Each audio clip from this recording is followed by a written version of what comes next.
Question number 23, हमको income from other sources calculate करना है। ये सिर्फ गिफ्ट वाला क्वेश्चन है, तो एक बार आपको क्विक रिवीजन दे देता हूँ जो कि हमने फर्स्ट वीडियो में डिटेल में डिस्कस किया है। देखो, हमने पढ़ा था गिफ्ट से रिलेटेड टैक्स के बारे में कि अगर गिफ्ट 50,000 रुपए तक का एक साल में मिल रहा है तो वो एग्जेम्प्ट रहेगा टैक्स से। ठीक, अगर गिफ्ट का अमाउंट 50,000 से ज्यादा हो जा रहा है तो पूरा का पूरा अमाउंट टैक्सेबल हो जाएगा। ठीक, नेक्स्ट पॉइंट ये है कि गिफ्ट बहुत सारी कंडीशंस ऐसी हैं जिसमें एग्जेम्प्ट रहता है। डिटेल में आप इस ईयर की 259 पेज पे आ सकते हो। ये देखो 259 पेज पे, जो कि आपका ये वाला बुक है एससी मेहरोत्रा एसपी गोयल 66 एडिशन जो है, इसमें आपको डिटेल में दे रखा है। ठीक है, यहाँ पे जैसे रिलेटिव से गिफ्ट, अब वो रिलेटिव कौन से हैं तो 259 पे क्लियरली बोला गया है सारे रिलेटिव यार, जैसे इंडिविजुअल के स्पाउस यानी कि हस्बैंड या वाइफ, इंडिविजुअल के ब्रदर सिस्टर, जैसे कि ब्रदर और sister of either of the parents. ठीक है, तो मतलब कि ये सारी चीज़ें।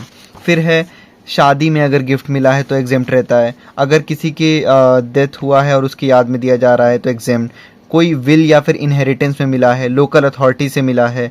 ठीक है, तो ये सब चीज़ें ध्यान रखनी है आपको। अब आते हैं अपने क्वेश्चन की तरफ। First point, received ₹30,000 as a gift from his friend.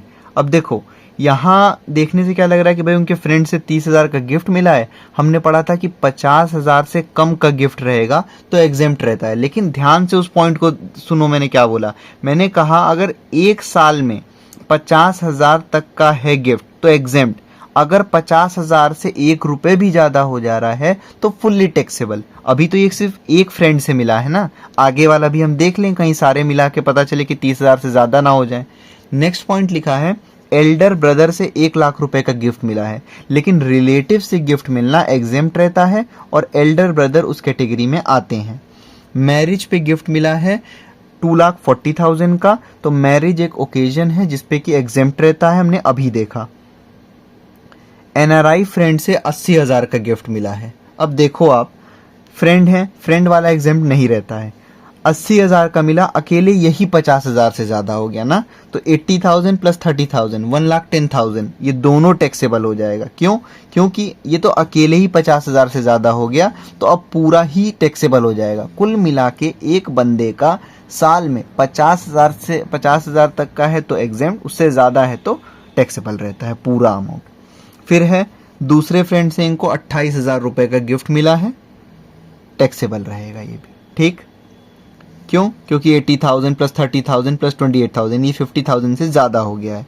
इनको अपनी मदर से 1,00,000 रुपीज का नेकलेस गिफ्ट मिला है। मदर रिलेटिव में आएंगी, भाई माँ है, क्यों नहीं आएंगी, एग्जेम्प्ट। ठीक,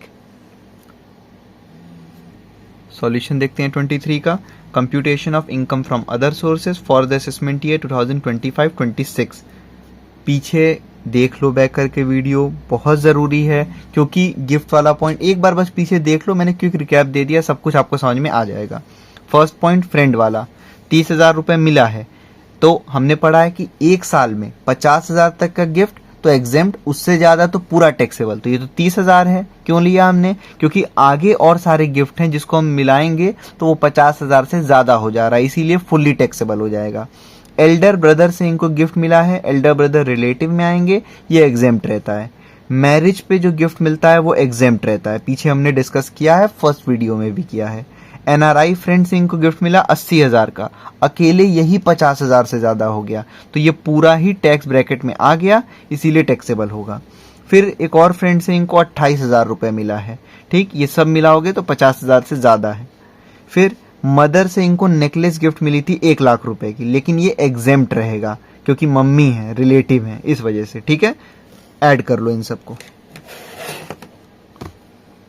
30,000 plus 80,000 28,000 1,38,000 rupees taxable income from other sources.